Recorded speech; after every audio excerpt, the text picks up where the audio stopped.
la fameuse voyelle nasale un, IN, plus que 1, UN.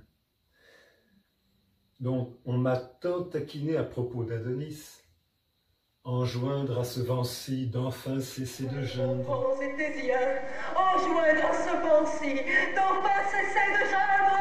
Ou bien, il n'est moyen aucun d'en vivre hors d'atteinte. Il n'est moyen aucun d'en vivre hors d'atteinte. C'est vrai que dans les brouillons d'Orphée, j'y viens quand même. C'est pas un grand secret, mais je me suis amusé, ou plutôt c'est la voyelle qui s'est amusée à me ressaisir, à me reposséder. Donc, encore une fois, ce sont des brouillons.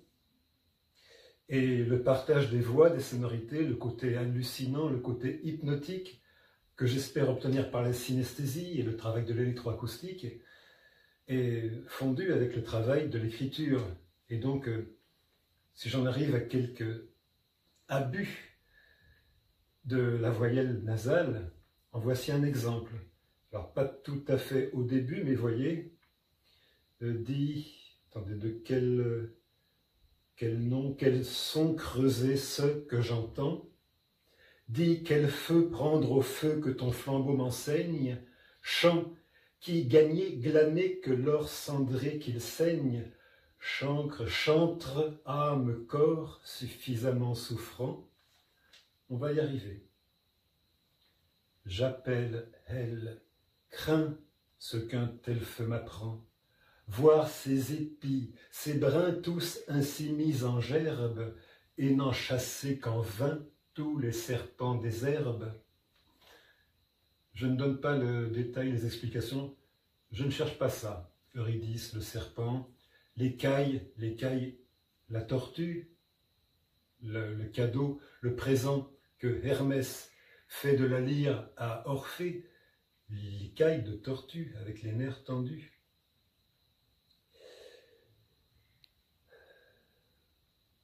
En aucun point ton sort d'un autre n'est distinct. Il faut céder sans honte aux ordres du destin, ou bien te faut-il donc céder aux ordres du destin, sans plus, sans moins en toi d'espoir de les enfreindre, qu'il n'ait de soins au vent des arbres qu'ils font geindre, sans plus, sans moins en toi d'espoir d'aller plus loin, où se confond la vie avec ce qui n'est point. Toi-même, torche en main, de trop grands biens me nimbe. Nul n'en saurait tisser l'éternité de limbe. L'éternité de limbe, c'est aussi bien Corée que Orphée qui parle. L'éternité de limbe, ni leur corymbe nu, brume, brouillard des bords, d'autres efforts de voix que des tiens prendre corps.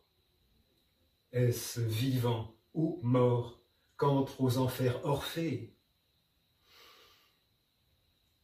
Rendent-ils rien jamais dont ils aient fait trophée? Est-ce largesse à quoi soit ton Hadès enclin? Laisse l'aspic sa mue au jaspe cristallin. Hermès en laisse lui la tresse au caducée. À toi, chantre, par toi, seul des seuls doigts pincés, seul au succès du son qui doit tisser ta main. D'entre les morts, l'écaille ouvre un vibrant chemin. L'art du venin glaçant rend la morsure moindre, perd du tourment le grain, rompt du chagrin le timbre, etc. Tout ça est à travailler par l'électroacoustique, à retravailler pour faire fondre les enchaînements. Les deux voix Orphée-Corée sont parfois, je pourrais dire, comme des lames d'émail qui se superposent et qui s'étendent. Ça doit être quasiment douloureux à l'oreille et aux yeux aussi bien. On voit des couleurs dans les sons, mais ça demande un gros travail.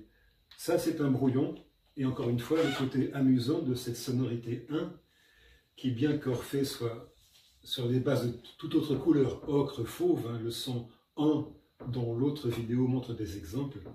Branches, bois d'arbres blancs que chaque instant démembre, bras de pur bois corfé en archer tant de cambre, la pente d'ocre d'ambre à tant d'antres béants, tant de chaos de roc, tant de caveaux géants, rongeant tous, dévorant hymnes ou dithyrambes, tant engouffrant d'un coup odes, péons et iambes, en écorchant d'écho la langue sans élan, en égorgeant le chantre à s'émouvoir. Et puis bien sûr, la catastrophe, Eurydice qui échappe à toute étreinte, et là c'est le « Ah » dont je ne saurais pas dire la couleur. Je le vois parfois d'un rouge, d'une douleur extraordinaire, et d'un blanc qui crève les yeux. Par voix propre, par d'autant plus infâme, de par trop froid, trop fort, par trop étroit de trame, de par trop froid, trop fort, la mort œuvre drapée, et par les draps épais s'apprête à me happer, le souffle, la parole, à travers bois m'échappe, plus pesamment la mort pas après pas me drape, me happe, sous l'aspect d'un pâle froid brouillard, etc. Je vais pas tout dire. Ça peut être pas mal par rapport à cette vieille machine surusée de l'alexandrin et qui ne peut être servie dignement que si on essaye de le renouveler. Voilà, vous savez presque tout. Vous êtes content? J'ai cédé. J'ai cédé au Helena. L-A-O-T-C-O, au Helena. Helena, H-O. Helena, A-O-T-C-O. Helena, H-O, Helena, H-O.